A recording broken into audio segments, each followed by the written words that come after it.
તો કેમ છો મારા વાલા ચરોતરવાસીઓ, કેમ છો મારા વાલા ગુજરાતીઓ? આપણે આજે એ વિષયની વાત કરવા જઈ રહ્યા છે કે જે વિષયની વાત આપણે રોજ કરતા હોઈએ છીએ પણ ક્યારે એના જે એન્ડિંગ પોઈન્ટ છે ને ત્યાં સુધી પહોંચતા નથી, ક્યારે એના કન્ક્લુઝન સુધી પહોંચતા નથી કે હવે આપણે શું કરવું.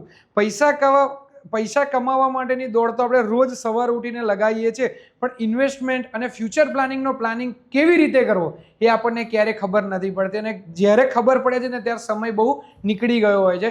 તો એવી જ રીતે આપણી સાથે એક સરસ મજાની કંપનીના ડાયરેક્ટર જોડાઈ ગયા છે, જે આપણને આજે સાચું સચોટ માર્ગદર્શન આપશે ઇન્વેસ્ટમેન્ટને લગતું. તમારી લાઈફની અંદર તમારે મની મેનેજમેન્ટ કેવી રીતે કરવું, તમારું ઇન્વેસ્ટમેન્ટ મેનેજમેન્ટ કેવી રીતે કરવું અને તમારી લાઈફને એકદમ સ્મૂથલી કેવી રીતે રન કરવી એ આપણને શીખવા મળવાનું છે. બરાબર ને sir?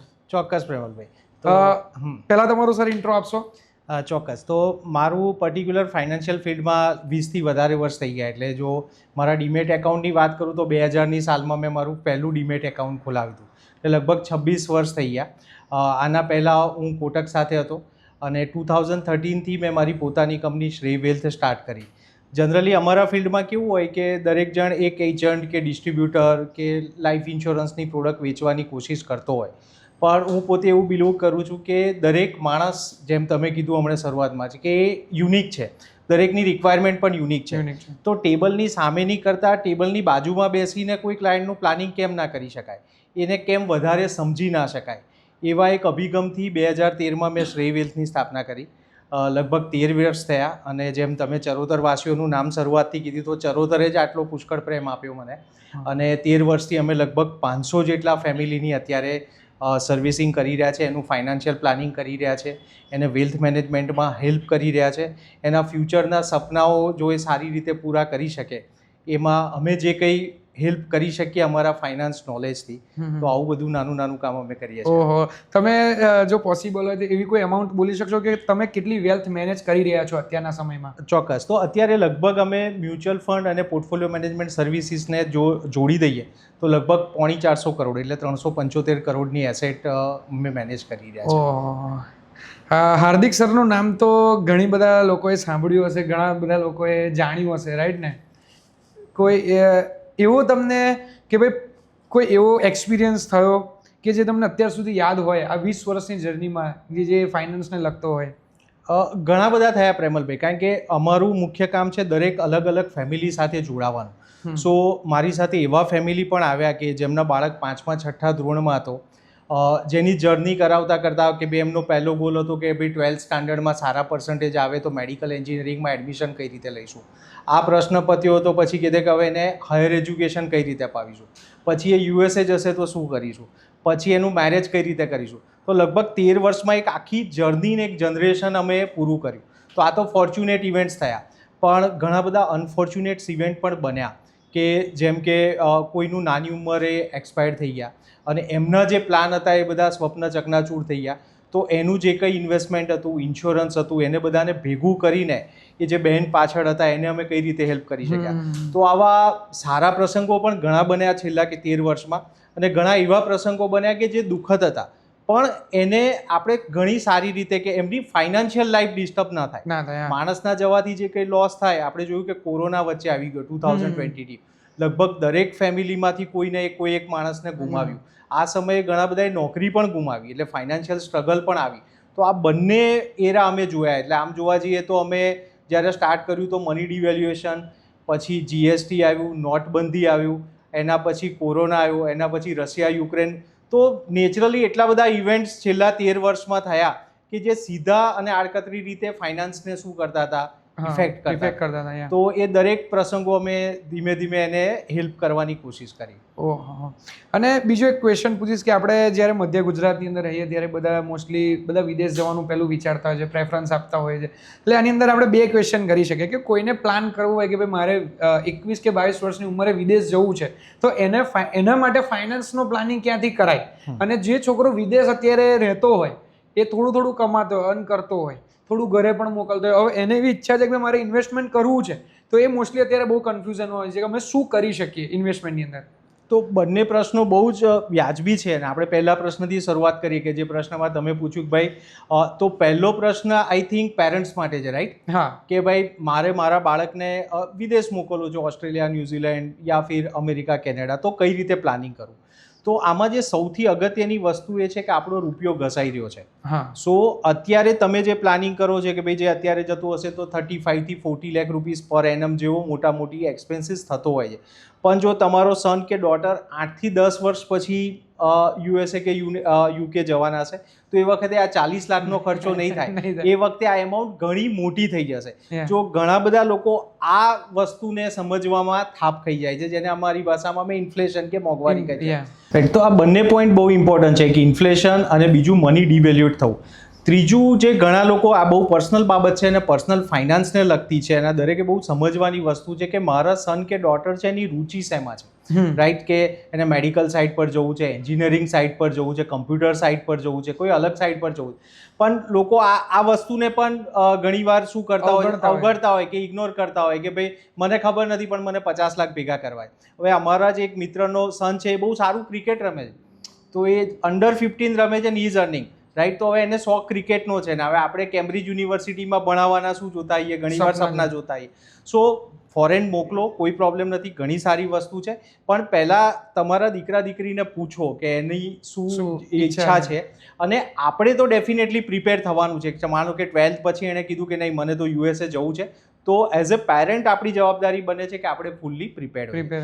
So this is the first question કે ભાઈ આ પેરેન્ટ્સને રિલેટેડ હતો કે ભાઈ પેરેન્ટ્સે શું તૈયારી કરવી. તો એક તો ઇન્ફ્લેશન એડજસ્ટેડ મની કરવા, યાદ રાખવું કે આપણો કરન્સી ડેફિનેટલી ડિવેલ્યુએટ થવાનો છે. અને થર્ડ, આપણા બાળકો ઉપર આપણે નજર રાખીએ કે એને કઈ દિશામાં જવું છે, બીકોઝ દરેક લાઈનનો ખર્ચો અલગ અલગ હોય છે. તો this is sum up of your first question. અને સેકન્ડ ક્વેશ્ચન તમારો છે કે ભાઈ ત્યાં હું હવે હમણાં જ સ્ટુડન્ટ વિઝા પર ગયો છું કે થોડા H1 વિઝા પર ગયો છે અને 2-3 વર્ષ થયા છે અને હવે મારી થોડી ઇન્કમ શરૂ પણ થઈ ગઈ છે, તો હવે મારે ક્યાં ઇન્વેસ્ટમેન્ટ કરવું? તો ચોક્કસ જેમ પૈસા આવશે એમ એનો રસ્તો પણ કરશે. એટલે પહેલી તો બહુ જરૂરિયાત છે કે આપણે એક્સપેન્સ કરવાનું ચાલુ કરી દઈશું. પણ આપણે બધા ગુજરાતી છીએ એટલે આપણને સેવિંગ્સ કરવાનું મન થાય જ, બચત કરીએ, ઇન્વેસ્ટમેન્ટ કરવાનું મન થાય. અને તમારી ઉંમરમાં તો લોકોને બહુ ઝડપથી બમણા કરવાનું બી મન થાય કે ભાઈ જેમ જલ્દી થાય એમ પૈસા ભેગા કરીએ. તો મારા ખ્યાલથી કે તમને શું કરવું જોઈએ એના કરતાં સૌથી ઇમ્પોર્ટન્ટ જવાબ છે કે તમારે એક હેબિટ કેળવવાની જરૂર છે. કે બે વસ્તુ થઈ શકે. એક છે સેવિંગ્સ કે જેને આપણે બચત કહીએ, અને બીજું છે ઇન્વેસ્ટમેન્ટ એટલે રોકાણ કે જે હું લાંબા સમય માટે કરું છું. સેવિંગ્સ હું રેની સિઝન માટે કરું છું કે કોઈ તકલીફ આવી ગઈ, જેમ કે ઘણા બધી કન્ટ્રીઝમાંથી ડિપોર્ટ થઈ રહ્યા છે, આ એઆઈને લીધે ઘણા બધાની જોબ્સ જઈ રહી છે. તો યંગ એજ ઉપર એક આ થોડું રિસ્ક એ પણ છે કે કદાચ મારી જોબ 3 મહિના 6 મહિના માટે ચાલી પણ જાય, તો એક ઇમરજન્સી ફંડ મારે કઈ રીતે ક્રિએટ કરવું. રાઈટ, સો આ બંને વસ્તુનું ધ્યાન રાખીને જે યંગ મારું પોપ્યુલેશન છે કે યંગ જે આપણા પ્રેક્ષકો છે તમારા, એ લોકોને મારે ખાસ કહેવું છે કે ભાઈ તમે એક હેબિટ કેળવવાની ચાલુ કરો. જનરલી આપણે પ્રોડક્ટ ઉપર જતા રહીએ છીએ કે મ્યુચ્યુઅલ ફંડ ચાલુ કરવું કે હું SIP કરું, જે પણ કરો પણ એક હેબિટ ફોર્મેશન તક તમે જવાનું શું કરો, સ્ટાર્ટ કરો. 100%. અને એક હવે તમે પહેલા એક્સિસ બેંકની અંદર હતા, રાઈટ? કોટક સાથે. કોટક સાથે તમે પહેલા કોટક સાથે જોડાયેલા હતા, પછી તમને કેવો વિચાર આવ્યો કે મારે હવે મારી પોતાની શરૂઆત કરવી છે? એ જર્ની વિશે મને કહેશો? બંને જર્નીમાં આમ તો છેવટે તો એન્ડ યુઝર સાથે જ કોર્ડિનેશન કરવાનું હતું, પણ મને એવું લાગ્યું કે I am not doing what I want to do for my rest of life, કે મને જ શું કામ કરવું ગમે છે. તો જનરલી જ્યારે કોઈ કંપની સાથે કે કોર્પોરેટ સાથે તમે જોડાઓ, નથિંગ અગેન્સ્ટ ધેમ, પણ બેઝિકલી તમારે કોઈ ટાર્ગેટ ઓરિએન્ટેડ કામ કરવું પડે. રાઈટ, કે એન્ડ ઓફ ડે મને આટલા બેંક એકાઉન્ટ જોઈશે, કે આટલી ઇન્સ્યોરન્સ પોલિસી જોશે, કે આટલું મ્યુચ્યુઅલ ફંડ જોશે. ફાઇનાન્સ છે ને પ્રેમલભાઈ બહુ જ એકદમ પર્સનલ સબ્જેક્ટ છે. રાઈટ, કે આજે મારી પાસે મારી શું ફાઇનાન્સની પરિસ્થિતિ છે એ પ્રમાણે હું મારા બાકીના નિર્ણય લેતો હોઉં, નહીં કે મારા કંપનીના ટાર્ગેટ ઉપર કે ભાઈ મને આજે 2 પોલિસી ખૂટે છે કે મને 2 મ્યુચ્યુઅલ ફંડ જોઈએ છે. સો ક્લાયન્ટ યુનિક છે, તો મને ક્લાયન્ટની સાથે બેસવું હતું, ક્લાયન્ટની સાથે વાત કરવી હતી અને ક્લાયન્ટને સમજીને એને આગળની ફ્યુચર્સમાં એની નેક્સ્ટ જનરેશનમાં ચાલે એવી એક વેલ્થ ક્રિએટ કરવી હતી. So that was main objective કે મને આ ટાઈપનું કામ કરવું હતું. તો આવી કોર્પોરેટની એક લ્યુક્રેટિવ જોબ છોડીને, આમ તો એને ગાઢ પણ કહેવાય કે તો મને ફેમિલીમાં ઘણા બધા કહેતા કે ભાઈ આવી જોબ છોડીને ભાઈ તું બિઝનેસ શું કામ કરે છે, પણ આ એક મારું સ્વપ્ન હતું કે આ મને કામ કરવું છે. So that was the main intention. ઓહો, આમ જોવા જઈએ તો આપણે કોઈ બી કંપનીમાં નોકરી કરતા હોય તો આપણે જ્યારે કોઈ ક્લાયન્ટને મળીએ તો એ કસ્ટમર તરીકે જ મળતા હોઈએ છીએ, અને અત્યારે તમે જે મળો છો એની ફિલિંગ કેવી આવે? બંનેમાં બહુ ડિફરન્સ છે. એટલે જો હું તમને શ્રેય વેલ્થની વાત કરું ને તો હું કહું કે મેં તમને શરૂઆતમાં કીધું કે લગભગ 500 ફેમિલીઝને અમારી અમારી સાથે છે, પણ they are not our customers, right. Either હું એમનો મોટો ભાઈ છું અથવા નાનો ભાઈ છું અથવા કલીગ છું, મને ક્યારે લાગતું જ નથી કે આ બધા કોઈ મારા કસ્ટમર્સ છે, રાઈટ. સો હું તમારી જગ્યાએ હોઉં તો કયો ડિસિઝન લઉં અથવા તમારી એજ ઉપર મને કયા ડિસિઝન લઉં. તો તમને વાત કરું તો એક 91 યરના દાદા છે, એમનું પણ ફાઇનાન્સ હું મેનેજ કરું છું, અને ફ્રેશ 22 યરના એક કમ્પ્યુટર એન્જિનિયર સાથે પણ હું કામ કરું છું. તો એક રેન્જ ઓફ એજમાં અમે શું કરતા હોઈએ છીએ, કામ વર્ક કરતા હોઈએ. સો સૌથી મોટો એડવાન્ટેજ એ છે કે તમને દરેક એજ ગ્રુપ કેવું વિચારે છે એ સમજવાની કોશિશ કરીએ અમે. સો મને મોટાભાગે ખ્યાલ આવે કે 60 વર્ષથી ઉપરના લોકો ફાઇનાન્સ માટે શું વિચારતા હશે, 30 થી 45માં માણસનું ફાઇનાન્સ માટેનું વલણ કેવું હશે. તો આ સમજવાની એક બહુ મોટી તક અમને મળતી હોય. એટલે એ જે તમે જે લૂપ ફાઇન કરી લીધો છે કે કોણ કેવું વિચારતો છે, એટલે એ પ્રમાણે તમે બધું સમજાવતા હશો. જનરલી મોટાભાગે લોકો લગભગ એજ ગ્રુપમાં એ જ વિચારતા હોય, રાઈટ, કે 30 થી નીચે હોય તો એની મની માટેની રિક્વાયરમેન્ટ કંઈક અલગ હોય, 60 ઉપર હોય તો એની મની માટેની રિક્વાયરમેન્ટ થોડીક અલગ હોય. તો ઉંમર પ્રમાણે મેં જોયું છે કે ફાઇનાન્સ પ્રત્યેનું દરેકનું વલણ થોડું શું થતું હોય. જે તમારી ભાષામાં કહું તો 20-25 વર્ષે માણસ જ્યારે બાઇક ચલાવતો હોય તો એને 80 થી નીચેની સ્પીડ પસંદ ના આવે, રાઈટ. પણ જેમ જેમ ઉંમર જાય એમ તમે જોવા તો પછી 60, પછી 40, છેલ્લે તો હેલ્મેટ લઈને ચલાવતો થઈ જાય માણસ. તો જેમ ઉંમર જાય એમ એનું થોડું રિસ્ક એપેટાઇટ થોડું ચેન્જ થતું જાય છે. 100%. તમે 20 વર્ષની અંદર આ ફિલ્ડની અંદર છો, એટલે એવું સમજો ને કે આ 10 વર્ષથી કોમ્પ્યુટર યુગ ચાલી રહ્યો છે, 10 વર્ષથી 10-15 વર્ષથી, કે જેમાં બધું AI રહ્યું છે, સોશિયલ મીડિયા આવી રહ્યું છે. તો જે 20 વર્ષ પહેલાનો જે એરા હતો ઇન્વેસ્ટમેન્ટનો, એ કેવો હતો? એમ એ વખતે ઇન્વેસ્ટર્સ કે શું વિચારતા હતા અને અત્યારના ઇન્વેસ્ટર્સ શું વિચારે છે, એટલે એ બે વચ્ચેનો શું તફાવત છે? એમ બહુ મોટો તફાવત છે. જે તમે વાત કરી ને, લગભગ 15 થી 20 વર્ષનો એક આખી એજ ગ્રુપ ચેન્જ થવાની વાત કરી, રાઈટ. તો 15-20 વર્ષ પહેલાંના સપના અલગ હતા, આજના સપના અલગ છે, રાઈટ. તો એ વખતે જ્યારે કદાચ કોઈ ફાઇનાન્શિયલ પ્લાનિંગ કરતા હતા અને તમે કદાચ કોઈ જૂની વેબસાઇટ્સ જુઓ ને તો તમને જોવા પણ મળશે કે બાઇક લેવું હતું, રાઈટ, કાર લેવું હતું, ઘર લેવું હતું. આ બધા એક સ્વપ્ન હતા અને એના માટે લોકો ગોલ્સ કરતા હતા. હવે બાઇક, કાર આ બધી ગિવન વસ્તુ થઈ ગઈ છે કે મોટાભાગના ફેમિલીમાં આ બધા પ્રોબ્લેમ તો પહેલેથી શું છે, સોલ્વ છે. ફાધર મધરે મતલબ રોટી, કપડાં અને ઇવન મકાનની પણ વ્યવસ્થા શું કરી દીધી છે. સો હવેની જે જનરેશન છે ને એના ડ્રીમ્સ અલગ છે. એને મોબાઈલ લેવો છે, એને મતલબ ફાઇનાન્શિયલ ઇન્ડિપેન્ડન્ટ અને રિટાયરમેન્ટ અર્લી. એટલે એણે તમે કોઈ પણ અત્યારે યંગ એજના માણસને પૂછો કે તારું ડ્રીમ શું છે, બોલા 45 વર્ષે મને રિટાયર થઈ જવું છે. તો they want to retire early. તો અત્યારની જે એજ ગ્રુપ છે એણે બધા સ્વપ્ના થોડા વહેલા જીવવા છે. તો એ વખતે એવું હતું કે ભાઈ મારા બાળકના એજ્યુકેશન માટે હું શું કરીશ, મારી ગાડી હું ક્યાંથી લાવીશ, મારા ઘરના EMI હું ક્યાંથી ભરીશ, આવા બેઝિક પ્રશ્ન હતા. અત્યારે અમારી પાસે પ્રશ્ન આવે છે કે મારી પાસે આ ફંડ છે તો હું ક્યાં ઇન્વેસ્ટમેન્ટ કરું, હું ડાયરેક્ટ સ્ટોક્સ લઉં કે મ્યુચ્યુઅલ ફંડ્સ કરું, રાઈટ, બિટકોઇનમાં ઇન્વેસ્ટમેન્ટ કરાય કે ના કરાય, મારી પાસે કેટલા ઘર હોવા જોઈએ, કોમર્શિયલ પ્રોપર્ટી હું રેન્ટ ઉપર ચડાવું તો શું કરવાનું. સો આવા મતલબ ક્વેશ્ચન્સની એક આખી રેન્જ જ ચેન્જ થઈ ગઈ છે. સેકન્ડ, જેમ તમે કીધું કે ડ્યુ ટુ કમ્પ્યુટર્સ અને AI હવે ઇન્ફોર્મેશન ફ્લડેડ થઈ ગઈ છે. સો તમે જોશો સવારથી સાંજ સુધી, એટલે CNBC થી ચાલુ કરીને એન્ડ ઓફ ડે સુધી તમારી પાસે ઘણી બધી ઇન્ફોર્મેશન્સ આવતી હોય છે. સો આમાંથી કઈ ઇન્ફોર્મેશન લેવી અને કઈ ઇન્ફોર્મેશન ના લેવી, that is again A art. I think નવી જનરેશન આ પણ બહુ સારી રીતે શીખી રહી છે અને આઈ એમ વેરી હોપફુલ કે હવેના ડ્રીમ્સ પણ અલગ છે, હવેની ફાઇનાન્શિયલ પેટર્ન પણ બહુ બદલાઈ રહી છે અને હવેની ઇન્વેસ્ટમેન્ટ પેટર્ન પણ ધીમે ધીમે ચેન્જ થઈ રહી છે. અને આ સમજવાની બહુ જ જરૂર છે. નહીં કે ક્લાયન્ટ કે કસ્ટમર કે ફેમિલી, જે સામે છેડે અમારા જેવા લોકો બેઠા છે એણે પણ સમજવાની જરૂર છે કે આ પેટર્ન ચેન્જ થઈ રહી છે. અને અત્યારે તમે જોશો કે અત્યારે લક્ષ્મી ચીટ ફંડ જે આપણે ફી હેરાફેરીમાં જોયું હતું, ભાઈ 21 દિન મેં પૈસા ડબલ, એવું અત્યારે ઘણી બધી જગ્યાએ થઈ ગયેલું છે. પહેલા આપણે અમદાવાદની અંદર થયું, પછી સુરતની અંદર થયું, પછી ગિફ્ટ સિટીની અંદર, કે ઘણા બધા લોકો ઇન્વેસ્ટમેન્ટ કર્યું અને પછી જે કંપની હતી એ જ ઉઠી ગઈ. એમ બિલકુલ બને. અને આપણા ગુજરાતીમાં તો કહેવત છે ને કે ભાઈ લોભિયા હોય ત્યાં દુધારા ભૂખે ના મળે, રાઈટ. સો તમે કેમ આટલું ફાસ્ટ કરવા માંગો છો, રાઈટ. હમણાં હું 2-3 દિવસ પહેલાની જ વાત છે મારી સાથે. એવી કોઈ સ્કીમ છે કે નહીં કે ભાઈ જેમાં આપણે ઇન્વેસ્ટ કરીએ અને પૈસા ડબલ થઈ જાય? મને બહુ ખબર નથી એના વિશે, પણ આવી સ્કીમો ડેફિનેટલી ચાલતી હોય છે. એટલે અમને ઘણા બધા, એટલે મને 3-4 દિવસ પહેલા એક જણ મળ્યા કે ભાઈ મને એમ પૂછ્યું કે કેટલું રિટર્ન એક્સપેક્ટેડ હોય. એટલે મેં કીધું કે વર્ષે જો 10-12% રિટર્ન આવે તો સારું રિટર્ન કહેવાય. તો મને કે મારી પાસે એવી સ્કીમ છે કે જ્યાં મંથલી 18%, કેટલા 18% મંથલી. તો મેં કીધું આ તો 4 મહિને પૈસા તમારા શું થઈ જાય, ડબલ થઈ જાય. બધું તમારે વેચીને શેમાં નાખી દેવા જોઈએ, એમાં જ નાખી દેવા. તો દર 4 મહિને તમારા પૈસા શું થઈ જશે, ડબલ. પણ આવા બધા સોફ્ટવેર છે, આવી બધા ચીટ ફંડ્સ છે, તમે કીધું ઇવન કે ગિફ્ટ સિટી પણ આમાંથી બાકાત ના રહ્યું. એટલે લોકો એની પર વિશ્વાસ મૂકીને શું કરતા હોય છે, ઇન્વેસ્ટમેન્ટ કરતા હોય. પણ એક ઇન્વેસ્ટરે વિચારવાનું છે કે આવું બની શકે કે ના બની શકે. કોઈ મને 1 મહિને 18% કઈ રીતે આપી શકે? તો જ્યાં સુધી તમે ગ્રીડ ઉપર તમારો કંટ્રોલ નહીં લાવો અને થોડા ફિયરફુલ થશો કે હા મને થોડી બીક લાગવી જોઈએ, હા ઇન્વેસ્ટમેન્ટ કરો કે સેવિંગ્સ કરો, બીક લાગવી જોઈએ, રાઈટ. અને આપણે તો બહુ વર્ષોથી જાણતા હોય કે જે વધારે વ્યાજ આપે ને મૂડી ના આપે, રાઈટ. એટલે એવું બને કે તમે વધારે વ્યાજના ચક્કરમાં મૂડી ગુમાવી દો. તો દરેકને મારી રિક્વેસ્ટ છે, ઘણા બધા અમારી સાથે પણ આવતા હોય છે કે ભાઈ આવું ફંડ થાય તો શું કરવું. મહેરબાની કરીને આવી બધી વસ્તુથી દૂર રહો, આવા ફંડ્સથી દૂર રહો. કોઈ વસ્તુ ઝડપથી ડબલ નથી થતી.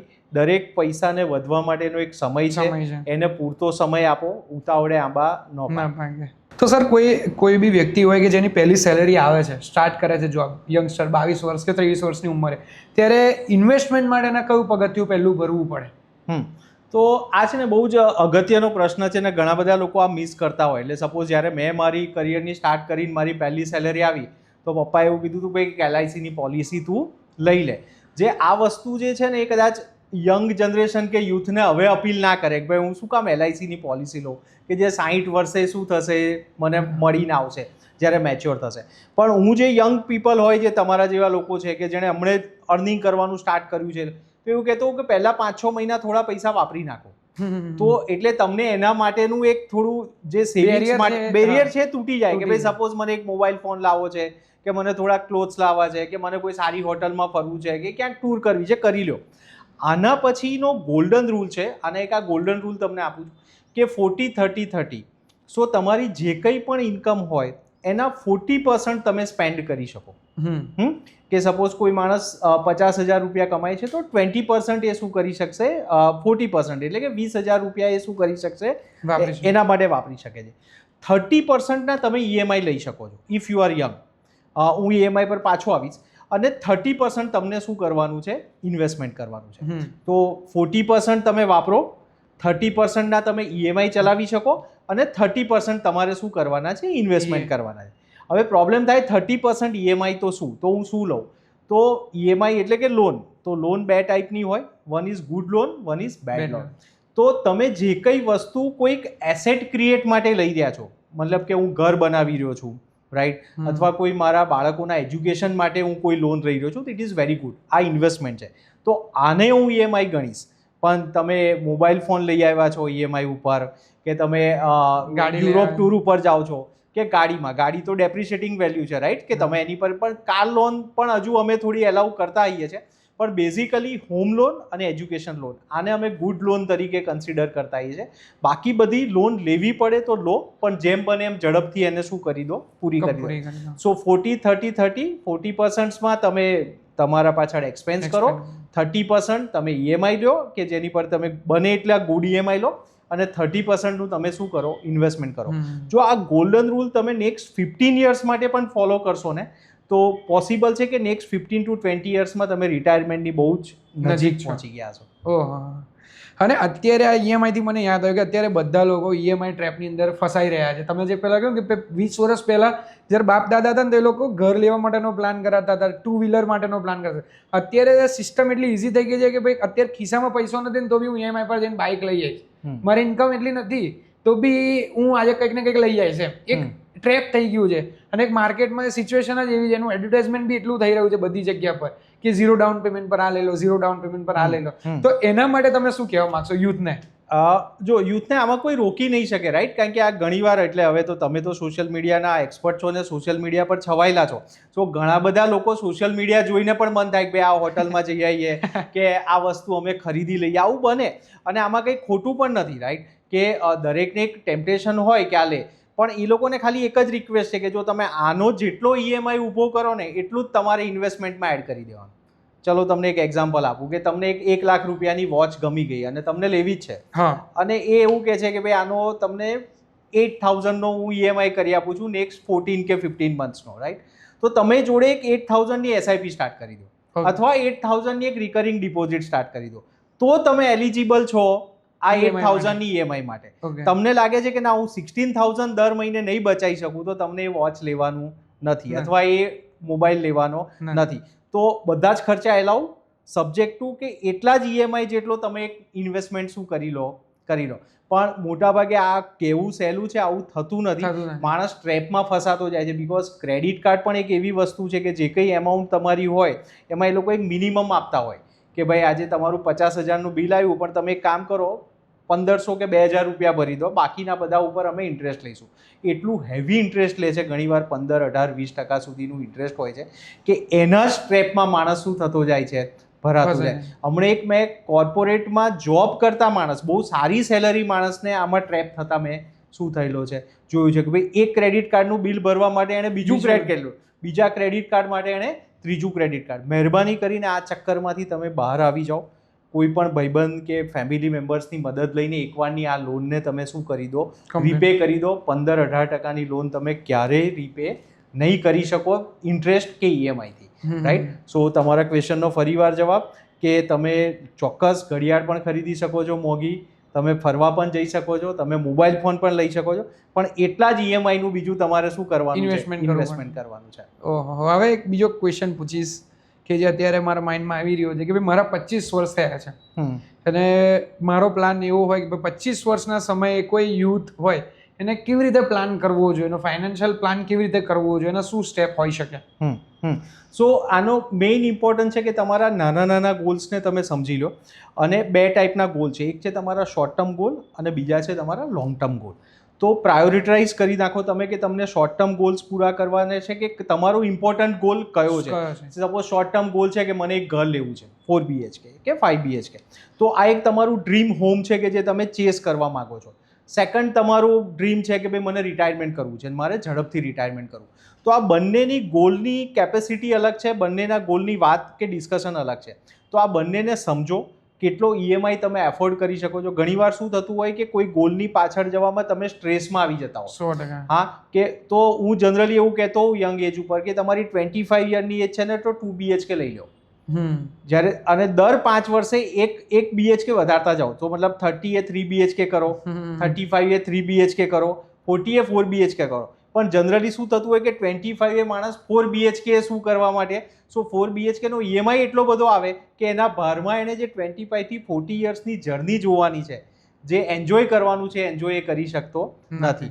સો તમે જે પણ ગોલ્સ કરો એ ગોલ્સ કોઈની સાથે શેર કરો. ડ્રીમ્સ તમારા હોઈ શકે, પણ અમારું કામ એ છે કે એ ડ્રીમને રિસેપ્ટ કરી આપીએ કે આ ડ્રીમને તમે કઈ રીતે કટેલ કરશો. ભાઈ ઘણાની ઈચ્છા છે કે ભાઈ મને ફરવા જવું છે, યુરોપ ટૂર. ભાઈ પણ પહેલા ઇન્ડિયા તો ફરી લે, રાઈટ. સો તમારો ગોલ યુરોપ ટ્રાવેલનો છે કે ટ્રાવેલનો છે, તો આ ડિસાઇડ પહેલા કરવું ખૂબ જરૂરી છે. તો આવા એક ગોલ્સ તમે યંગ એજ પર પહેલેથી પ્લાન કરો. અનલિમિટેડ એક્સપેન્સને તમે કર્ટેલ કરો અને લિમિટેડ એક્સપેન્સને ધીમે ધીમે તમે ઈએમઆઈથી શું લેતા જાઓ. જેમ મેં પહેલાં સમજાવ્યું કે 30% તમે ઈએમઆઈ કરી શકો છો, તો 30% ગુડ ઈએમઆઈથી તમે આને સેટ કરો. સેકન્ડ ક્વેશ્ચન કે જે તમારો એક રિટાયરમેન્ટની ફિગર હોય, રાઈટ, કે ભાઈ હું કેટલા ભેગા કરી લઉં તો મારું રિટાયરમેન્ટ સિક્યોર છે, હવે પછી મને પૈસા માટે કામ કરવાની જરૂર નથી. તો આનો પણ એક ગોલ્ડન રૂલ છે કે સે તમારો મંથલી એક્સપેન્સ 1 લાખ છે, તો એને 300 વડે મલ્ટીપ્લાય કરી દો. મેથેમેટિકલ છે પણ થોડું, તો 1,00,000ને 300 વડે ગુણશો તો કેટલા થશે? 3 કરોડ થશે. અને જો તમે એને 400 વડે ગુણશો તો 4 CR થશે. તો એનીવેર બિટવીન 3 to 4 CR તમારી જોડે હોય અને તમારો એક્સપેન્સ અત્યારે 1 લાખ રૂપિયાનો હોય, તો તમે આજે જ રિટાયર થઈ શકો છો. તો તમારે કામ શું કરવાનું છે? તમારી એક એમાઉન્ટ નક્કી કરો કે જે તમારો એક્સપેન્સ છે એને 300 વડે શું કરો? મલ્ટીપ્લાય કરો. તો તમે એટલા ફંડ તમારી પાસે હશે તો તમે આજે આરામથી રિટાયર થઈ શકશો. અને 400 ટાઈમ્સ જો હશે તો ચોક્કસ આજે જ રિટાયર થઈ શકશો. સો ગોલ એ છે, એક્સપેન્સ તમારા હાથમાં છે, તમારો ખર્ચો મને નથી ખબર, એ ખર્ચાને તમે 300 વડે શું કરી દો? મલ્ટીપ્લાય. આ એક થંબ રૂલ છે, દરેક ફેમિલીમાં અલગ અલગ હોઈ શકે, પણ મોટા મોટી મેં અત્યાર સુધી જોયું છે કે આ રૂલ્સથી તમારું પ્લાનિંગ પરફેક્ટલી થઈ જાય છે.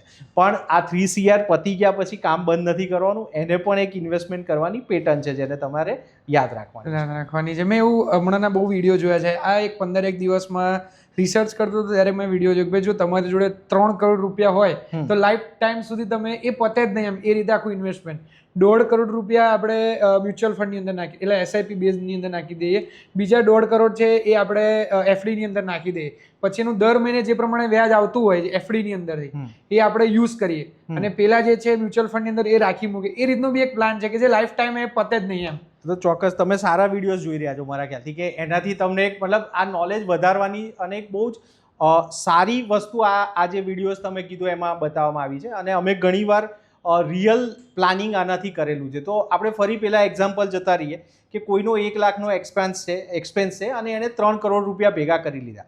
હવે એને સૌથી મોટો પ્રોબ્લેમ એ થાય છે કે હાર્દિકભાઈ 3 CR તો ભેગા થઈ ગયા પણ કાલે માર્કેટ ક્રેશ થઈ ગયું અને 2008માં 60% માર્કેટ કરેક્ટ થયું હતું, 2020માં લગભગ 40% માર્કેટ કરેક્ટ થયું હતું. તો 3 કરોડના સીધા કેટલા થઈ જાય? 1 કરોડ ને 20 લાખ.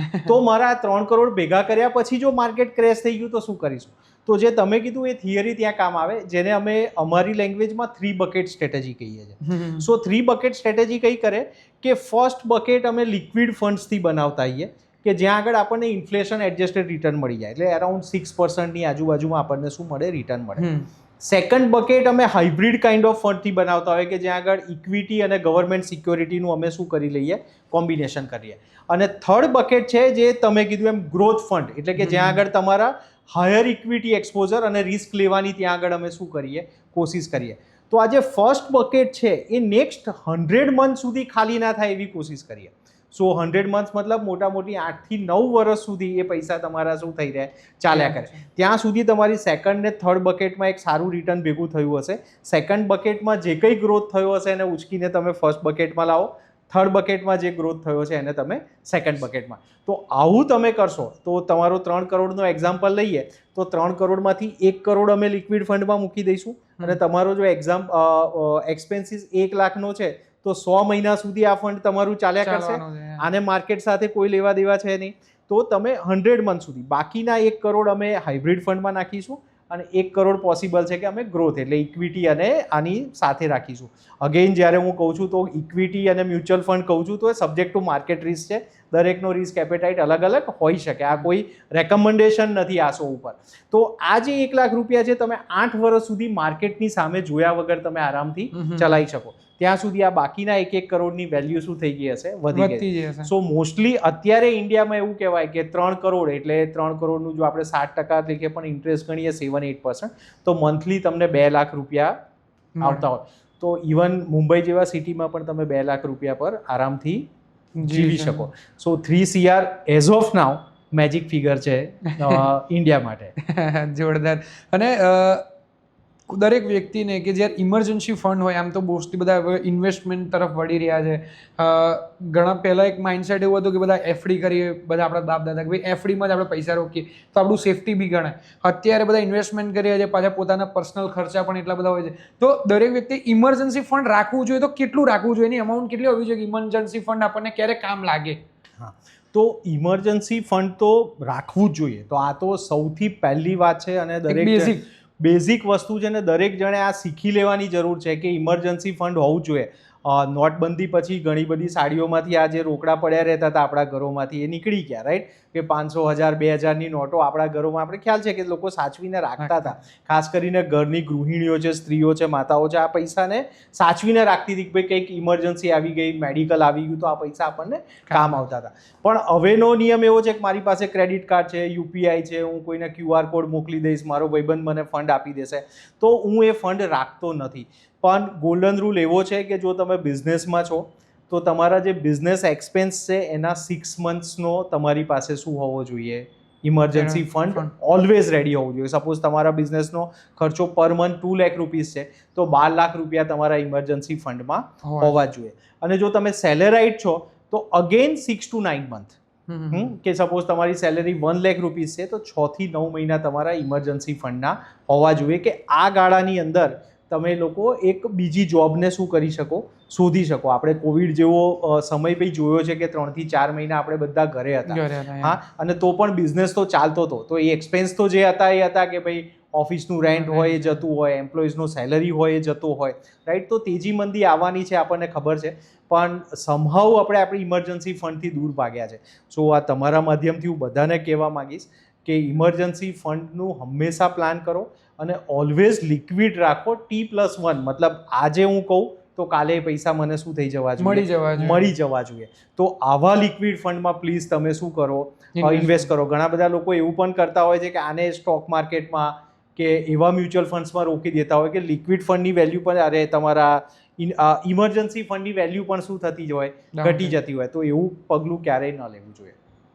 એટલે ઇમરજન્સી ફંડ બી એવી જગ્યાએ જ રાખવું જોઈએ કે જેમાં જરૂર હોય તરત બહાર આવે. ઇમરજન્સી છે ને ભાઈ, ઇમરજન્સી છે તો ઇમરજન્સીમાં મને પૈસા મળવા જોઈએ, રાઈટ. સ્ટોક માર્કેટ જ્યારે ડાઉન થતું હોય ત્યારે બધાના બે પ્રકારના માઇન્ડસેટ હોય કે અમુક લોકો વિચારતા હોય વધારે વધારે ઇન્વેસ્ટમેન્ટ કરવું તો અમને ગ્રોથ મળે ઇન ફ્યુચર, અને બીજા લોકો બીતા હોય છે. તો આની અંદર કઈ રીતેનું ડિસિઝન લઈ શકાય આપણે કે શું કરવું એ ટાઈમે? હા, તો મતલબ સ્ટોક માર્કેટ એક એવી વસ્તુ છે કે એની અંદર જતાં પહેલાં છે ને 2 વાર વિચાર કરો. સો અમે ઘણા બધા કહેતા હોય કે ઇન્વેસ્ટ કરો, બહુ સારું છે, ઇન્ડિયા ગ્રોથ સ્ટોરી છે. પણ સ્ટોક માર્કેટનો પહેલો રૂલ છે કે ગભરાવું જરૂરી છે. સો ડરના જરૂરી છે. તો ઘણા બધા લોકો ડરતા નથી. તો જ્યારે માર્કેટમાં ઘણા બધા, એટલે મેં તો લગભગ આ 4થી 5મી સાયકલ એવી જોઈ કે જ્યાં માર્કેટ આમ ઉપરથી ધમ દઈને નીચે પડે. તો આવી જ્યારે સાયકલ આવે તો એ તમને સમજવી બહુ જરૂરી છે કે માર્કેટ હંમેશા અપ ટ્રેન્ડમાં ના હોય, માર્કેટ ડાઉન ટ્રેન્ડમાં પણ જઈ શકે, રાઈટ. તો જો તમે આ સમજતા નથી અને તમે સ્ટોક માર્કેટમાં આવો છો તો એ બહુ જ ડેન્જરસ સાઇન છે. તો અમે એવું જોયું કે 2022 પછી બહુ બધા ડીમેટ એકાઉન્ટ ખોલ્યા પોસ્ટ કોવિડ. ઘણા બધા લોકોએ SIP ચાલુ કરી દીધી. ઘણા બધા લોકો ડાયરેક્ટ સ્ટોક લેવા માંડ્યા. તમે પાનના ગલ્લે જાઓ તો પણ તમને કદાચ સ્ટોક વિશેની વાતચીત જાણવા મળે, વોટ્સઅપ ચેટમાં પણ કે ભાઈ મેં આ સ્ટોક લીધો, આ ફંડ લીધું. જ્યારે આવું બહુ બધું થાય ને તો માર્કેટમાં નેચરલ છે કે થોડું કરેક્શન આવે, રાઈટ. તો સ્માર્ટ મની જે છે ને એ આવે વખતે થોડું દૂર રહે. તો તમારો જે પ્રશ્ન હતો કે જ્યારે આવું માર્કેટ ડાઉન હોય તો શું કરવું, તો મારો આન્સર એ છે કે તમને કેટલું ડાઉન થયું તમને ક્યાંથી ખબર પડી, અને તમને માર્કેટ પ્રત્યેનો અભિગમ કેવો છે, તો તમે કેટલા વખત માટે ઇન્વેસ્ટમેન્ટ કરી રહ્યા છો, તમે લોંગ ટર્મ ઇન્વેસ્ટર છો કે શોર્ટ ટર્મ ઇન્વેસ્ટર છો. તો જેમ વોરેન બફેટ કહે છે કે rule number 1 never lose money, rule number 2 follow rule number 1. તો માર્કેટનો સૌથી પહેલો રૂલ એ છે કે તમે અહીંયા પૈસા ગુમાવવા નથી, પૈસા બનાવવામાં આવ્યા છે. તો તમે સ્ટોક માર્કેટમાં આવો તો ચોક્કસ ગભરાવો, માર્કેટની પરિસ્થિતિ જાણો અને 100% ઇક્વિટીમાં ક્યારેય પણ શું ના કરો, ઇન્વેસ્ટમેન્ટ કરો. ઘણા બધા મિત્રો અમારા છે કે જે મિડ કેપ ને સ્મોલ કેપમાં ઇન્વેસ્ટ કરાવતા હોય, બે ફંડ નાખી અને ભૂલી જાઓ 15-20 વર્ષ સુધી તમારું ફંડ બહુ બનશે. પણ એ ફંડ જો તમારું હશે તો બનશે ને, એ ફંડ જો તમારું હિરોઝ જ થઈ ગયું હશે કે વાઇપ આઉટ થયું હશે તો કઈ રીતે બનશે? તો સ્લોલી ગ્રેજ્યુઅલી ઇન્વેસ્ટમેન્ટ કરો, સિસ્ટમેટિકલી ઇન્વેસ્ટમેન્ટ કરો, માર્કેટને સમજીને નોલેજ સાથે ઇન્વેસ્ટ કરો. જ્યાં જરૂર પડે કોઈ સારા એડવાઇઝરની સાથે મદદ લો, કોઈ મિત્રોની મદદ લો અને પછી આની અંદર કરો. આ કોઈ કસીનો નથી, રાઈટ. સ્ટોક માર્કેટ એ કસીનો નથી, એક થોડું સાયન્સ છે, થોડું આર્ટ છે. અને સમજો અને પછી ધીમે ધીમે ઇન્વેસ્ટ કરો. સો માર્કેટ જ્યારે પણ ડાઉન ટ્રેન્ડ હોય તો નેચરલી આપણા સેન્ટિમેન્ટ નેગેટિવ હોય જ, અને જ્યારે માર્કેટ ઉપર જશે તો મેં જે કીધા એનાથી બિલકુલ રિવર્સ સેન્ટિમેન્ટ હશે કે યાર મેં એ વખતે પૈસા રોકી દીધા હોત તો કેવું સારું, મારી પાસે તો ફંડ પણ હતું, મને ખબર પણ હતી કે આ યુદ્ધ બંધ થઈ જવાનું છે, પણ મેં શું ન કર્યા, ઇન્વેસ્ટ ના કર્યા. તો બંને જગ્યાએ આપણને રિગ્રેટ થતું હોય. તો ક્યારેય સ્ટોક માર્કેટમાં આવો તો પહેલાં તો રિગ્રેટ ના કરો કે યાર હું રહી ગયો, રાઈટ. તો ફોમો જેને કે ફિયર ઓફ મિસિંગ આઉટ, તો એવું ના થવું જોઈએ. અને સેકન્ડ કે આપણે બહુ જ મતલબ એકદમ ડેરિંગ સાથે પણ નથી આવવાનું. તો આપણે એક મધ્યમ માર્ગ લઈને સ્ટોક માર્કેટમાં શું કરવાનું છે. અને એવી કઈ બાબત છે અત્યારે કે જે તમે 10 વર્ષ 20 વર્ષ પહેલા પણ હજુ બી ક્લાયન્ટને સમજાવવી પડતી હોય અને હજુ બી એક સમજાવવી જ પડતી હોય, એમ જે પ્રોબ્લેમ છે, કોઈ એવો પ્રોબ્લેમ કે જે યથાવત છે એમ આટલી ટેકનોલોજી આવ્યા પછી પણ એમ? હા, તો હું જેટલું ઇન્વેસ્ટમેન્ટમાં સમજો ને એમાં સૌથી ઇમ્પોર્ટન્ટ, અને આ બહુ જ અગત્યનો ક્વેશ્ચન છે કે મને પણ ઘણીવાર થાય કે આ કેમ વારંવાર સમજાવવું પડે, પણ આ બહુ જ જરૂરી 2 બાબતો છે ને જે દરેક જણે સમજવાની જરૂર છે. એકને અમે કહીએ છીએ એસેટ એલોકેશન અને સેકન્ડને કહીએ છીએ રિસ્ક પ્રોફાઇલિંગ. તો એસેટ એલોકેશનનો મતલબ છે કે હું મારું જે ફંડ છે હું કઈ એસેટ ક્લાસમાં ઇન્વેસ્ટ કરું છું, કે હું બેંક એફડી કરું છું, હું મ્યુચ્યુઅલ ફંડ કરું છું, હું પોસ્ટ કરું છું, હું રિયલ એસ્ટેટ કરું છું, હું ગોલ્ડ કરું છું. અમે જોયું છે કે કોઈ એક સેક્ટર ઉપર કોઈ માણસનો ભરપૂર ઝુકાવ હોય, એટલે તમે ઘણાને કહેશો કે ભાઈ મને તો રિયલ એસ્ટેટમાં જ ઇન્વેસ્ટ કરું, હું તો બધું ફંડ ગોલ્ડમાં જ ઇન્વેસ્ટ કરું, રાઈટ. સો હમણાં મારા તો બધા પૈસા સ્ટોકમાં જ છે. તો આવું એસેટ પર્ટિક્યુલર એક જ એસેટ ઉપરનું વધારે પડતું એટ્રેક્શન હોય. સો મેં આપણા એરિયામાં જોયું છે કે અહીંયા રિયલ એસ્ટેટ તરફ લોકોનું વધારે પડતું એટેચમેન્ટ છે. તો તમે રિયલ એસ્ટેટમાં પણ જોતા હશો કે તમે કોઈ વસ્તુ ખરીદી શકો છો, વેચતી વખતે બહુ જ તકલીફ છે, દમ નીકળી જાય છે. હા, ઘણી વાર તકલીફ થતી હોય. સો એસેટ એવી હોવી જોઈએ કે જે મને જ્યારે જરૂર પડે તો મને કામમાં પણ આવી જાય. તો એનો મતલબ એ નથી કે રિયલ એસ્ટેટમાં ઇન્વેસ્ટમેન્ટ ના કરવું. રિયલ એસ્ટેટમાં ચોક્કસ ઇન્વેસ્ટ કરવું જોઈએ, રાઈટ. તો રિયલ એસ્ટેટમાં પણ એક કેટલા પર્સન્ટેજ ઇન્વેસ્ટ કરવું જોઈએ, જે આજ સુધી દરેક માણસની પોતાની જ એક એસેટ એલોકેશન મેથડ છે. આ ખરેખર બહુ સાયન્ટિફિક પોઈન્ટ છે અને તમારે ચોક્કસ આમાં કોઈની હેલ્પ લેવી જોઈએ. સેકન્ડ છે રિસ્ક પ્રોફાઇલિંગ. તો રિસ્ક પ્રોફાઇલિંગનો મતલબ છે કે તમારી રિસ્ક લેવાની તાકાત અને મારી રિસ્ક લેવાની તાકાત બંનેની અલગ હોઈ શકે. તો મેં કોઈ સ્ટોક લીધો એ જોઈને તમે સ્ટોક કઈ રીતે લઈ શકો, અથવા મેં કોઈ પ્રોપર્ટી લીધી તો તમે કોઈ પ્રોપર્ટી કેમ લઈ શકો, અથવા મેં ગોલ્ડ લીધું તો તમે ગોલ્ડ કઈ રીતે લઈ શકો. સો પોતાની રિસ્ક પ્રોફાઇલ સમજવી બહુ જરૂર છે કે હું કેટલું સાહસ કરી શકું. આમાં બી હજુ બી દેખાદેખી તો છે જ આ માર્કેટમાં બે. બિલકુલ દેખાદેખી છે. તમને એક સરસ એક્ઝામ્પલ આપું કે અત્યારે ઘણા બધા લોકો ગોલ્ડની પાછળ છે કે ગોલ્ડ અને સિલ્વરમાં શું કરવું જોઈએ, ઇન્વેસ્ટ કરવું જોઈએ. અને ઘણા તો તમને બતાવે છે બી ખરા કે મેં તો આ 2 વર્ષ પહેલા સોનું લઈ લીધું અને આજે એનો આટલો બધો ભાવ થયો. તો આપણને એવું થાય કે યાર મેં લઈ લીધું હતો અથવા મને કીધું હતું તો હું બી ગોલ્ડ લઈ લેત. પણ તમે સમજો કે ગોલ્ડ કરતાં કોઈ અગેન આ કોઈ સ્ટોકની રેકમેન્ડેશન નથી, પણ ટાઇટન નામનો સ્ટોક છે, ટાટાની કંપની છે, અને તનિષ્ક આપણે બધા જાણીએ છીએ, રાઈટ. તો ગોલ્ડ કરતાં ગોલ્ડે જેટલું વળતર આપ્યું છે એના કરતાં તનિષ્કે રિટર્ન વધારે આપ્યું છે. કેમ કે એ એવું છે કે 1 કિલો ગોલ્ડ લે છે, એના એ ઘરેણાં બનાવે છે, એની પર 5 થી 6% એને કદાચ પ્રોફિટ મળતો છે. તો 1 વર્ષમાં એ 3-4 વાર એ ઘરેણાં બનાવી દે છે. તો એનું રિટર્ન કેટલું થયું? 22 થી 24% એ પોતે એની પર ગોલ્ડ ઉપરથી શું કરે છે? રિટર્ન લે છે. સેમ છે મનપ્પુરમ છે, મુથુટ ફાઇનાન્સ નામની કંપની, એ ગોલ્ડ ઉપર ફાઇનાન્સ કરે છે. તો ગોલ્ડ કરતાં એ લોકોનું રિટર્ન નેચરલી શું છે? વધારે છે. કોઈ ફંડનું અગેન રેકમેન્ડેશન નથી, પણ ડીએસપી કરીને એક ડીએસપી બ્લેકરોક ડીએસપી કંપની છે, મ્યુચ્યુઅલ ફંડ ડીએસપી ગ્રુપ છે, એનું એક ગોલ્ડ માઇનિંગ ફંડ છે કે જે ગોલ્ડ વર્લ્ડમાં જે ગોલ્ડની ખાણ છે કે જ્યાંથી ગોલ્ડ પ્રોડ્યુસ થાય છે એમાં ઇન્વેસ્ટ કરે છે, રાઈટ. તો આપણે શેમાં ઇન્વેસ્ટ કરીએ છીએ? ગોલ્ડમાં ઇન્વેસ્ટ કરીએ છીએ, પણ એ ગોલ્ડને 3 ટાઈમ્સ ફેરવી દે છે. ગોલ્ડ ઉપર જે લોન આપે છે, ગોલ્ડની માઇનિંગ્સમાં ઇન્વેસ્ટ કરે છે, તો એમાં આપણે ઇન્વેસ્ટ કરતા નથી. અને આપણને ફિયર ઓફ મિસિંગ આઉટ થાય કે યાર મેં ગોલ્ડ લઈ લીધું હતું, સારું હતું. સો ઘણીવાર જરૂરી નથી કે હું આ જ એસેટ ક્લાસમાં નાખું. એટલે તમે કીધું એમ કે ઘણીવાર આ દેખાદેખી હજુ પણ બિલકુલ થાય છે કે ભાઈ આણે ઘર લીધું તો હવે હું ઘર લઈ લઉં, આની ઓફિસ આવી છે તો હું પણ મારી ઓફિસ શું કરી દઉં, અને ગાડીને બાઇકમાં તો તમને ખબર જ છે. સો આવું દેખાદેખીમાં ઘણું બધું ઇન્વેસ્ટમેન્ટ હજુ પણ થતું હોય છે. મહેરબાની કરીને પહેલાં રિસ્ક પ્રોફાઇલિંગ સમજો અને તમારું એસેટ ઓલોકેશનને બિલકુલ પ્રોપર કરી દો અને પછી તમે ઇન્વેસ્ટમેન્ટ કરો, ચોક્કસ મજા આવે. 100%. અત્યારે આપણે ચરોતરની અંદર જ હું ઘણા સમયથી જોઈ રહ્યો છું આ વસ્તુ કે ઘણા બધા લોકો ઇન્વેસ્ટમેન્ટ કરી રહ્યા છે રિયલ એસ્ટેટની અંદર, પણ અત્યારે એ જગ્યા લેવા તૈયાર નથી.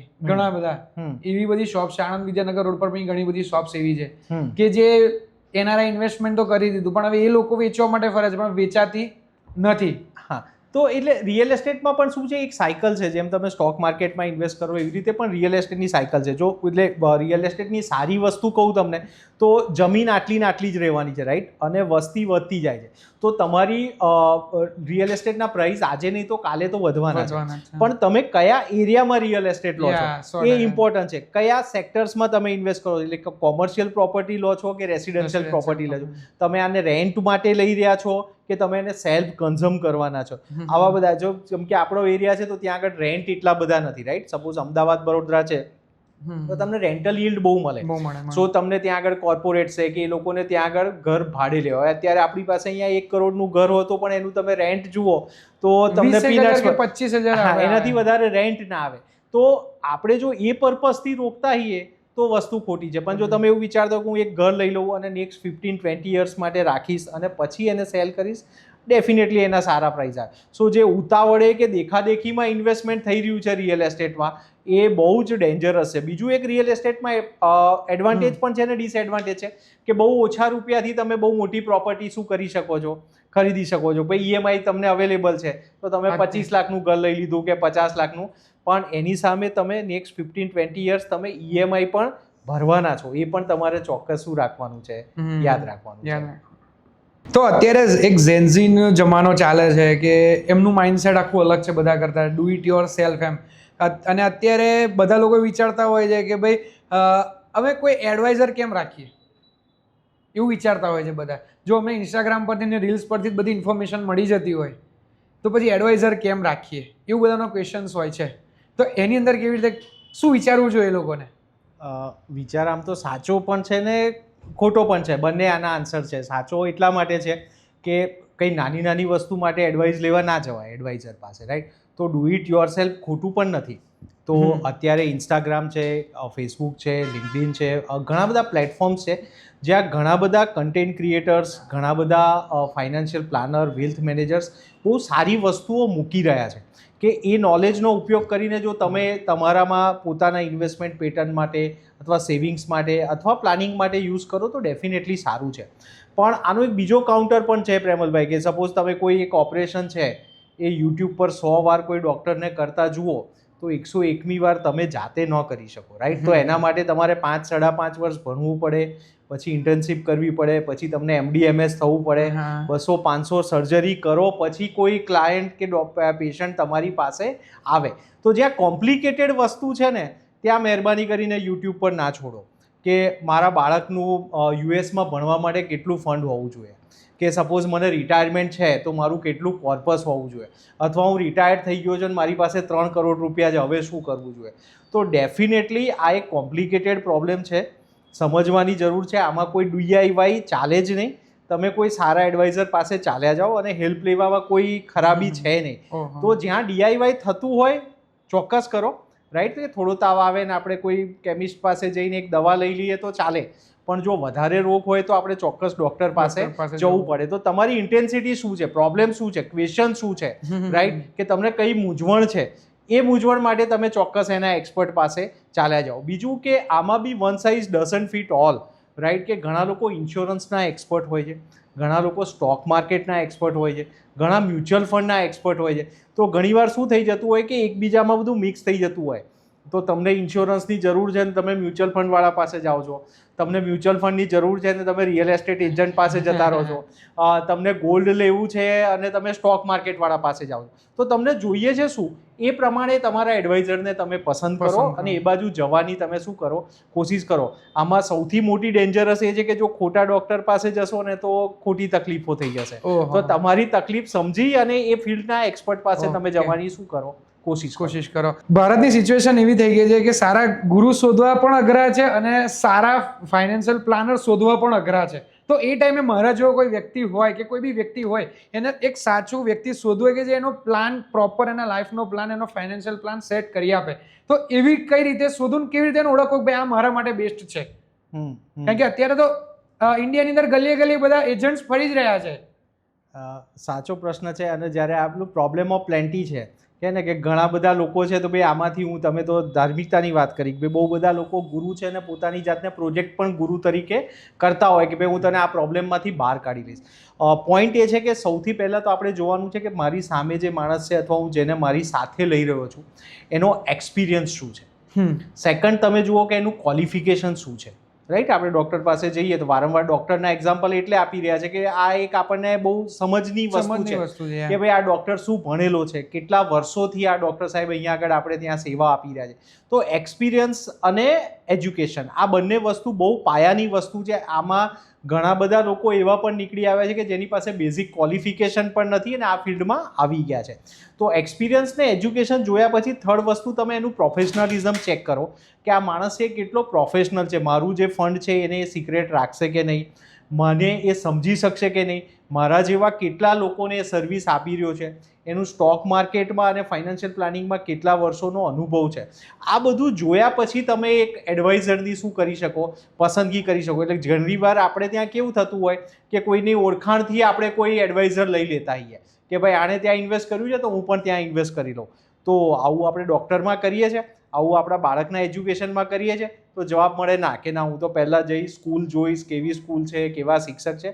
તો ટેક યોર ઓન ટાઈમ, 2-3 વાર મળો, 2-3 વાર સમજો, તમને લાગે કે આનું ફંડ સાથે મની સાથેનું એટેચમેન્ટ કઈ રીતનું છે, મારા ફંડને કઈ રીતે મેનેજમેન્ટ કઈ રીતે કરશે, એની પાસે કોઈ પ્રોસેસ છે કે નહીં, સિસ્ટમ છે કે નહીં, આ બધું જોયા પછી તમે એક એડવાઇઝર પસંદ કરવાની કોશિશ કરો. તમે કીધું એમ આ બહુ કોમ્પ્લિકેટેડ ક્વેશ્ચન છે અને દરેકની પર્સનલ એબિલિટી પર છે, પણ એ જેટલું સમજતા જશો અને થોડીક ધીરજ રાખીને કામ કરશો તો સારા એડવાઇઝર મળી જશે. ઓહો. અને જે મની છે એટલે કે પૈસા છે એનો અર્થ શું છે એમ? કેમ કે તમારું ફાઇનાન્શિયલ ફિલ્ડની અંદર મેઇન મની જ છે. એટલે આ બહુ અગત્યનો પ્રશ્ન છે કે મતલબ આ તો એકદમ પૈસાનું મહત્વ શું છે? સ્પિરિચ્યુઅલ ક્વેશ્ચન થઈ ગયો કે ભાઈ મની એટલે શું, પૈસો એટલે શું, રાઈટ? તો એક નાની સ્ટોરી કહું. એટલે 6 કે 7 અંધ લોકો હતા, આંધળા લોકો હતા, અને એક હાથી પાસે એને લઈ જવામાં આવ્યા. તો હાથીને એને બતાવીને પૂછ્યું કે હવે કે એક હાથી કેવો છે, તો જે પૂંછડી પાસે હતો એણે એવું કીધું કે ભાઈ આ તો દોરડા જેવો છે, રાઈટ? કોઈએ પગ પકડ્યો તો કોઈ એવું કીધું કે આ તો થાંભલા જેવો છે, કોઈ સૂંઢ ઉપર ઉભો રહ્યો તો એણે એવું કીધું કે આ તો પાઇપ જેવું છે, હાથી પાઇપ જેવો છે. પણ હાથી કંઈક અલગ છે. તો મની પણ કંઈક અલગ વસ્તુ છે. બહુ સરસ એક જ્યોર્જ કિન્ડર કરીને છે, અને યુકેમાં એક આખું ફાઇનાન્શિયલ લાઈફ પ્લાનિંગ ઉપર એ માણસ કામ કરે છે. તો એની એક સરસ બુક છે, એને 7 સ્ટેજ ઓફ મની મેચ્યોરિટી કહે છે. તો મનીના એણે 7 સ્ટેજીસ બતાવ્યા છે કે 7 સ્ટેજમાં પૈસો પાસ થતો હોય છે. તો તમને એક સરસ એક્ઝામ્પલ આપું કે 2.5-3 વર્ષની કોઈ નાની દીકરી હોય અને એની સામે તમે 2 500-500ની નોટ મૂકો અને એની બાજુમાં એક ડેરી મિલ્ક મૂકો, તો એ શું લેશે? ડેરી મિલ્ક લેશે. સો એના માટે 1000 રૂપીઝ ઇમ્પોર્ટન્ટ નથી, એના માટે ચોકલેટ ઇમ્પોર્ટન્ટ છે. પણ તમે કોઈ 80 વર્ષના વડીલ પાસે બેસશો અને 50,000ની થપ્પી આપશો અને કહો કે દાદા તમને પૈસા જોશે કે હું તમારી સાથે 1 કલાક વાત કરું તો ગમશે, તો એ શું કહેશે? 1 કલાક વાત 1 કલાક વાત કરશો એ ગમશે. તો મની એના માટે શું થઈ ગયો? ટાઈમ થઈ ગયો. અને જે 3 વર્ષની દીકરી હતી એના માટે મની ઇક્વલ ટુ શું થઈ ગયો? ચોકલેટ થઈ ગયું. સો મનીની જર્ની ચોકલેટથી ચાલુ કરીને ટાઈમ સુધીની છે, રાઈટ? પણ એમાં વચ્ચે જોય, હેપીનેસ, ફ્રીડમ, ઘણીવાર આપણને મની એવું બી થતું હોય, એનવી મતલબ કે ઈર્ષા થતી હોય કે કોઈ એક ભાઈબંધ હોય કે 9મા 10મામાં બાઇક લઈને આવતો હોય અને આપણે સાયકલ લઈને જતા હોય, તો આપણા માટે મની શું થઈ ગયા? ઈર્ષા થઈ ગયું, રાઈટ? સો મની દરેક ઉંમરે આનું સ્ટેજ શું થતું હોય છે? બદલાતું હોય. તો અમારો પ્રયત્ન એ રહેતો હોય કે તમારું મની સાથેનું એટેચમેન્ટ કઈ રીતનું છે, અને આ એટેચમેન્ટ કોઈનું સાચું પણ નથી અને કોઈનું ખોટું પણ નથી. પણ એકચ્યુઅલ મની જે છે એ તમને જોય આપવો જોઈએ, હેપીનેસ આપવો જોઈએ, ફ્રીડમ આપવો જોઈએ, અને અલ્ટિમેટલી જેમ પેલા દાદાને ટાઈમ જોઈએ છે ને, એમ મની શું આપવો જોઈએ? ટાઈમ આપવો જોઈએ. તો મનીની જર્ની ડેરી મિલ્કથી ચાલુ થાય છે અને સમયથી શું થાય છે? પૂરી થાય છે. તો મની ધીમે ધીમે ગ્રો થઈને મેચ્યોર થાય છે. તો આ તો 7 સ્ટેપ્સ છે, ક્યારેક એની પર ફરી પણ વાત કરીશું. ઇન્ડિયાની અંદર કોઈ એવા ટોપ 5 ક્રિએટર્સ કે જે ફાઇનાન્શિયલ એડવાઇસ આપતા હોય તમે એમને જોતા હોય એવું ઇન્સ્ટાગ્રામ પર કે યુટ્યુબ ઉપર એવું કોઈ? ઘણા ડિસ્ટ્રીબ્યુટર્સ છે ને ઘણા લોકો છે, હું કદાચ આ પબ્લિક ફોરમમાં નામ નહીં આપી શકું, પણ એ લોકોનું કામ ઘણું સારું છે. એ લોકોના જે તમે વિચાર જોશો તમે અને એ તો તમને છે ને ફોલોઅર પરથી જ ખબર પડી જશે પ્રેમલભાઈ, કે જેના ફોલોઅર્સ કંઈ એમ વધતા નથી, રાઈટ? તમારું કામમાં કોઈ દમ છે, તમારી વાતમાં દમ છે, તમારી કોઈ સાચી વાત તમે લોકો સાથે બહુ સરળ ભાષામાં અને ટૂંકા સમયમાં રજૂ કરી શકતા હો તો તમારા ફોલોઅર્સ બને, નહીં તો ફોલોઅર્સ ના બને. તો આવા ઘણા બધા ફાઇનાન્શિયલ એડવાઇઝર્સ છે, ડિસ્ટ્રીબ્યુટર્સ ફ્રેન્ડ્સ છે કે જે લોકો આવી ઘણી નાની સારી વાતો, સાચી વાતો લોકો સામે રીલ બનાવીને મૂકતા હોય છે. ઘણા બધા લોકો છે કે જે એઆઈ ઇન્ટેલિજન્સથી એનો યુઝ કરીને પણ વાતો મૂકતા હોય, પણ તમે એને જો થોડું ફોલો કરશો તો સમજમાં આવી જશે કે આ ભાઈ આજા ફસાજાવાલા છે, કે આ લોકો જેન્યુન નોલેજ આપે છે. તો જે સારા લોકો છે, નોલેજ શેરિંગ આપે છે, એ લોકો તમને રિટાયરમેન્ટની વાત કરાવશે, એ તમને પૈસા બચાવવાની વાત કરાવશે, એ પૈસા વધારવાની વાત કરશે, એ તમને કોઈ એવી સ્કીમ્સ વિશે વાત નહીં કરે. આની બહુ સિમ્પલ વસ્તુ છે, તમે કોઈનું સોશિયલ મીડિયા પેજ જુઓ અને તરત જ બીજા કે ત્રીજા પેજ ઉપર તમને કોઈ સ્કીમ દેખાઈ જાય કે આ ફંડમાં ઇન્વેસ્ટ કરો કે આ સ્ટોકમાં ઇન્વેસ્ટ કરો, તો સમજી જવાનું કે આ ભાઈ બહુ તમને લાભ શીખવાડવા માંગતા નથી. કોઈ નથિંગ ઇઝ ફ્રી, રાઈટ? કશું ફ્રી નથી, પણ તમને ઈરાદા સમજમાં આવી જશે. સો ઘણા મિત્રો છે, તમે ફોલો કરો, તમને જોવા મળશે ત્યાં. આવતા 10 વર્ષની અંદર ફાઇનાન્શિયલ પ્લાનરની જે માંગ છે, ડિમાન્ડ છે, એ વધશે કે ઘટશે? તમને શું લાગે છે? મને તો લાગે છે વધશે. હા, કે એનું ફાઇનાન્શિયલ વધવાનું કારણ પણ છે. એનું વસ્તુ એવી છે કે આજથી 10-15 વર્ષમાં પહેલાં સિંગલ અર્નર હતા, ઘરમાં જે લેડીઝ હતા એ લોકો બહુ જ ઓછું કામ કરતા હતા. એ લોકોનું કામ હતું કે ભાઈ રસોઈ સંભાળવી, ઘર સંભાળવું, બાળકો સંભાળવા. અત્યારે તમે જોશો ને તો હસબન્ડ વાઈફ બંને અર્નર છે. તો સોશિયો ઇકોનોમી પરિસ્થિતિ ઇન્ડિયાની શું થઈ રહી છે, બદલાઈ રહી છે. તો અત્યાર સુધી વન અર્નર અને બાકીના બધા ઘરે બેસીને જમતા હતા, એની જગ્યાએ આજે નંબર ઓફ અર્નિંગ પર્સન શું થઈ ગયા છે, વધી ગયા છે. તો આજે સોશિયોગ્રાફિક ચેન્જ આવ્યો છે, ડેમોગ્રાફિક ચેન્જ આવ્યો છે, એને લીધે પર કેપિટા ઇન્કમ આપણા દેશમાં શું થઈ રહી છે, વધી રહી છે. આપણે ઘણા બધા લોકો કહેતા હોય કે લોકો બેફામ પૈસા વાપરે છે, લોકો ફરતા હોય છે, હોટલોમાં જવાય છે, પણ એ લોકોની ઇન્કમ પણ નેચરલી વધી રહી છે. તો એ લોકો શું કરી રહ્યા છે, સ્પેન્ડ કરી રહ્યા છે. તો આજે ઇન્કમ વધી છે, એની સાથે સેવિંગ્સ પણ વધશે. સેવિંગ્સ કરશે તો સેવિંગ્સ કરાવવાવાળા લોકોની પણ ડિમાન્ડ આવશે. અને એના પછી પ્લાનરની કે ભાઈ મેં થોડું તો ઇન્વેસ્ટ કરી લીધું, કે હવે મારી પાસે એક એક્સ એમાઉન્ટ ભેગી થઈ ગઈ, હવે આનું સારી રીતે પ્લાનિંગ કઈ રીતે કરવું. તો ડેફિનેટલી આવતા વર્ષોમાં પ્લાનરની પણ ઘણી મોટી એક ડિમાન્ડ બનશે. આપણે દેશ લગભગ 140 કરોડ લોકોનો છે, રાઈટ. તો આટલા બધા લોકોને તમે સર્વ કરવા માટે ઘણા બધા પ્લાનર્સની જરૂર પડશે. અને કોઈ બી વસ્તુ આપણે પ્લાનિંગ વગર કરીએ તો એ ખરેખર સક્સેસફુલ ના જાય, તો કહેવત છે જ આપણે અહીંયા. અને 10 વર્ષની અંદર શ્રેય વેલ્થ કયા લેવલ પર જશે ને શું એમનો શું પ્લાન છે તમારો?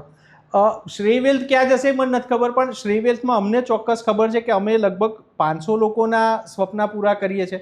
તો આને અમને વધારવા છે કે કેટલા વધારે લોકોને અમે આ સર્વિસીસ આપી શકીએ, કેટલાના સપનાને સમજી શકીએ, કેટલા લોકોની રિક્વાયરમેન્ટને અમે સમજી શકીએ.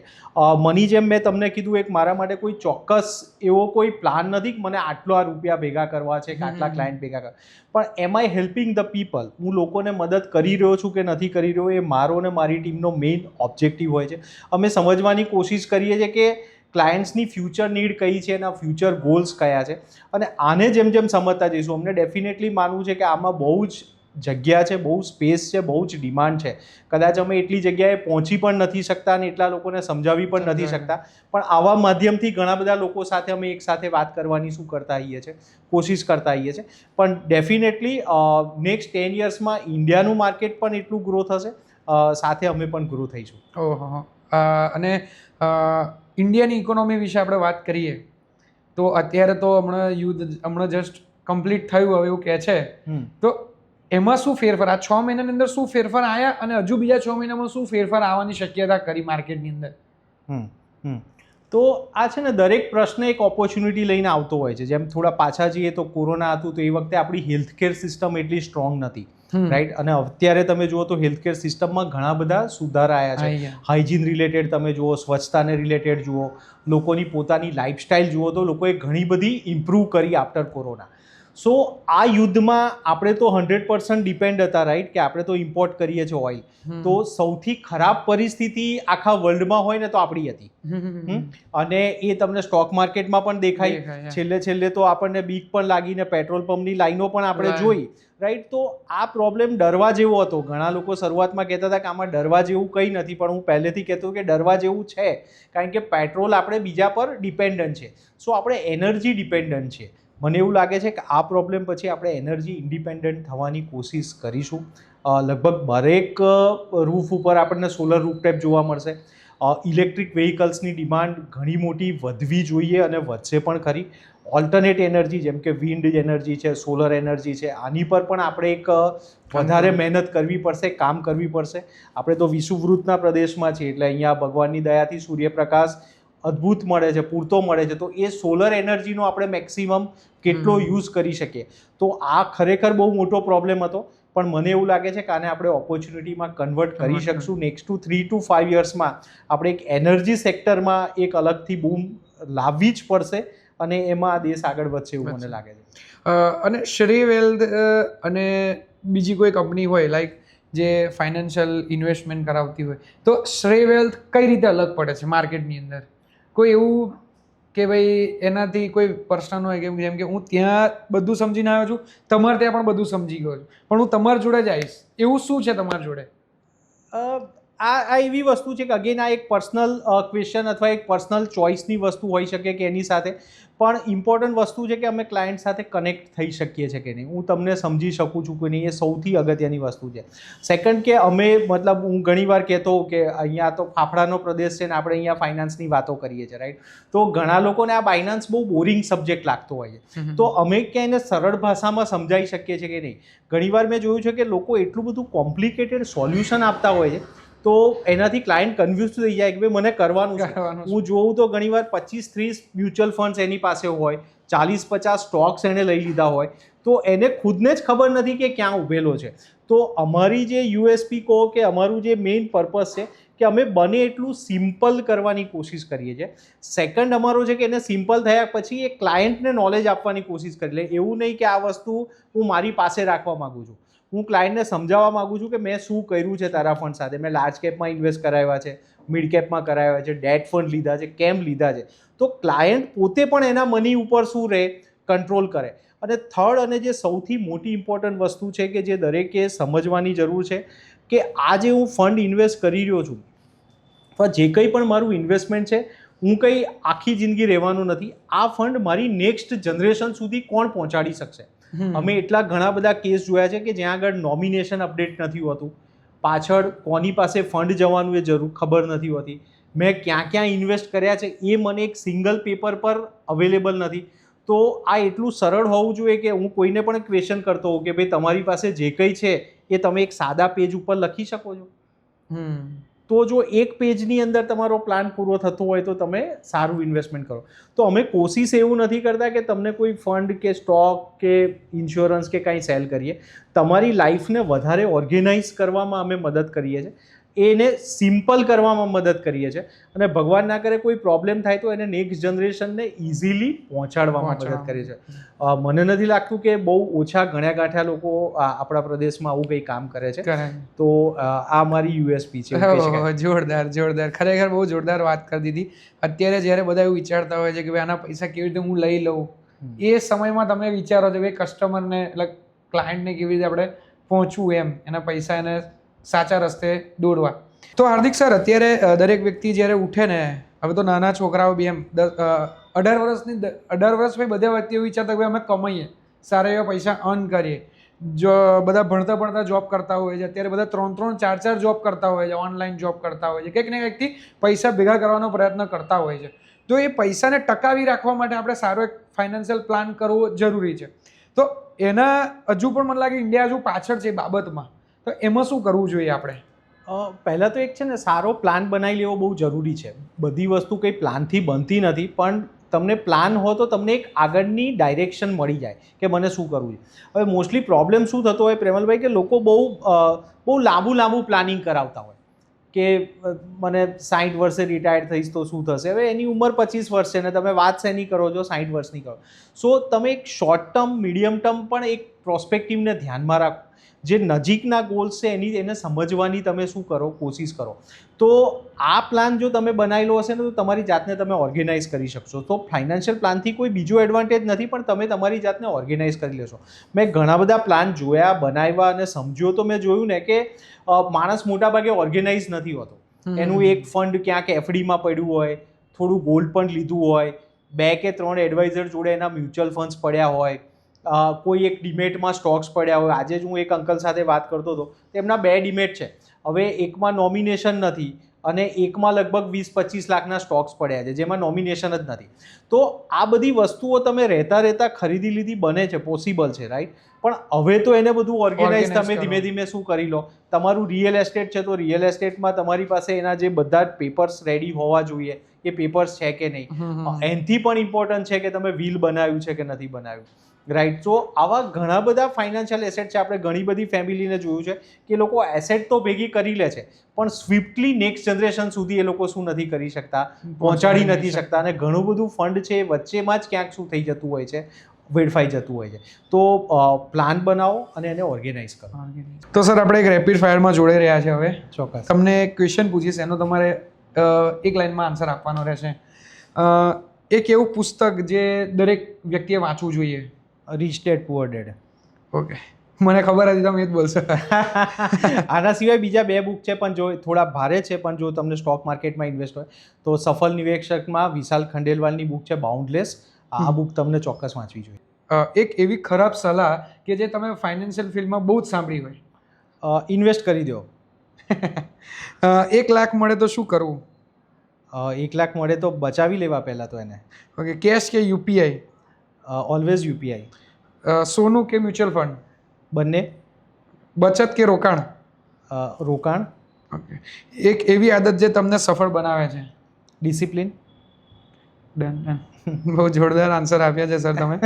હવે આપણે એક બીજો સેશન સ્ટાર્ટ કરીએ છીએ કે જેમાં તમારે તમારી કંપની વિશે જ અમને જણાવવાનું છે, શ્રેય વેલ્થ વિશે, કે જે અત્યારે એની અંદર કઈ કઈ જગ્યા ઉપર એમની શાખા આવેલી છે, કેટલા ફેમિલીઝ જોડે રહ્યા છે અત્યારે, અને ટોટલ કેટલું અમાઉન્ટ તમે અત્યારે મેનેજ કરી રહ્યા છો.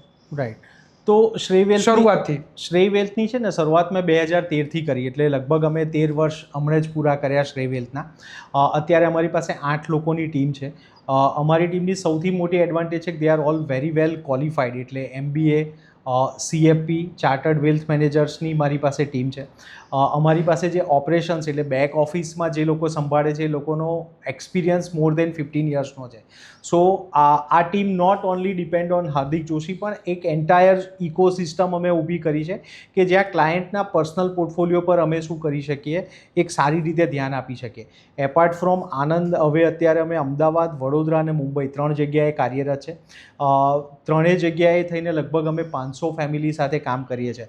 અમે એવું માનીએ છીએ કે અમે બહુ ઓછા ફેમિલી સાથે કામ કરવા માગીએ છીએ, કારણ કે એક જે પ્લાનર હોય એ 200થી વધારે ફેમિલીને સારી રીતે ધ્યાન ના આપી શકે. એટલે ઘણા લોકો 5000 6000 કસ્ટમર્સ છે એવું કહેતા હોય તો સમજવું કે તમારી પર તો એનું કાંઈ ધ્યાન જ નથી. તો અમે ઇન્ડિવિડ્યુઅલ ને પર્સનલ એને ધ્યાન આપી શકીએ એટલી જ કેપેસિટીમાં ધીમે ધીમે આગળ વધી શકીએ.